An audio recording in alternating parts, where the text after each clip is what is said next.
How long are we going to RV? I don't know. When we first started, we really thought it'd be like 6 months. Hopefully we could make it to a year. Like we were like, we really hope we do. We feel like if we don't make it to a year, like we've done so much work for too short of an amount of time to make it feel like it was worth it, you know?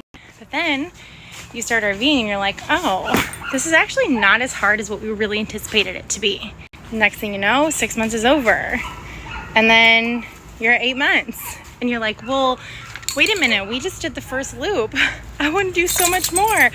And then you're like, well, if we just do this, this, and this, then we could be done.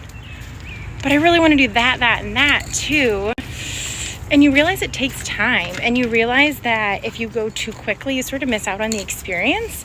So you start realizing like we need to slow down a little bit. But it already took us 8 months to do like one loop really quickly. So I don't know.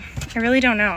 If you would have asked me before we started, I would have said 6 months to a year, and then we're going to buy a house and settle down. Now I have zero desire to buy a house and do all that like normal life stuff again. Like for us, when we settle down, it means a house. I want 2 cars again. Potentially I'm going back to work full time, depending on how Procure is doing, and potentially going back to school or not. I'm not quite sure. Joining a homeschool group, joining a church, and I'm just not ready. I'm not ready for that yet. I don't know where I want to settle down. I don't know what I want. What I do know is I hope that I will never buy a big house ever again, because I realize that we don't need much. And to me, the excess is wasteful and it's anxiety ridden. So I don't know. We're going to keep going until we're not happy. And when we're not happy, we'll stop. Sometimes it's great, and other times you're like my kids some days. When there's no kids around, they're like, I just want to be done. You know?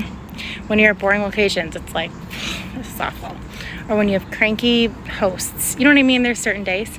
But when you think about, like, are you ready to be finished? That's the funny thing is when we ask our kids, like, are you ready to be finished? It's usually like, well, no. But, so, I don't have an answer on that yet. I'll let you know when I do. How long